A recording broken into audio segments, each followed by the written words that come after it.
ഇന്ന് വീക്കെൻഡ് ആയതുകൊണ്ട് ഞാനും വൈശികയും കൂടി ചുമ്മാ ഒന്ന് ഔട്ടിങ്ങിന് ഇറങ്ങിയതാണ്. ഞങ്ങൾ നേരെ നമ്മുടെ ലുലുവിലാണ് പോയത്. അങ്ങനെ വണ്ടിയൊക്കെ പാർക്ക് ചെയ്തു. എൻട്രൻസിൻ്റെ അടുത്ത് തന്നെ നമുക്ക് പാർക്ക് ചെയ്യാനുള്ള സ്പേസ് കിട്ടി. അങ്ങനെ നമ്മൾ അകത്ത് കയറി. നമ്മൾ വേറെ എങ്ങും പോകേണ്ട നേരെ ഹൈപ്പറിലോട്ടാണ് പോയത്. കാരണം അത്യാവശ്യം നല്ല വിശപ്പുണ്ടായിരുന്നു. അപ്പോൾ ഹൈപ്പറിലെ ഫുഡ് കോർട്ടിൽ നിന്ന് ഫുഡൊക്കെ മേടിച്ച് ഞങ്ങൾ അവിടെ ബില്ലടിക്കാൻ നിന്നപ്പോൾ നല്ല തിരക്കായിരുന്നു ബില്ലടിക്കാൻ.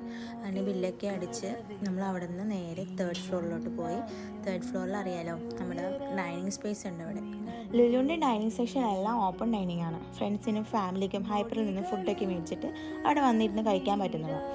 അങ്ങനെ ഞങ്ങൾ അവിടെ വന്നിരുന്നു. ഇതൊക്കെയാണ് നമ്മൾ മേടിച്ച ഐറ്റംസ്. നൂഡിൽസ് ഉണ്ടായിരുന്നു, ബ്രോസ്റ്റഡ്, പിന്നെ ചിക്കൻ ലോലിപോപ്പ് ഉണ്ടായിരുന്നു, പിന്നെ ഷവർമ ഉണ്ടായിരുന്നു, അങ്ങനെ ഡ്രിങ്ക്സും ഉണ്ടായിരുന്നു. ഷവർമ അത്ര ഒതൻറ്റിക് അല്ലായിരുന്നു, ചിക്കൻ ലോലിപോപ്പ് അടിപൊളിയായിരുന്നു. അങ്ങനെ നമ്മൾ മേടിച്ച ഫുഡൊക്കെ കഴിച്ചു, ഡ്രിങ്ക്സൊക്കെ കുടിച്ചു. നമ്മൾ പയ്യെ അവിടെ നിന്ന് ഇറങ്ങി വർത്താനൊക്കെ പറഞ്ഞു. അങ്ങനെ ഞങ്ങളിത് അവിടെ എത്തി. അപ്പോൾ ഓക്കെ, ബൈ.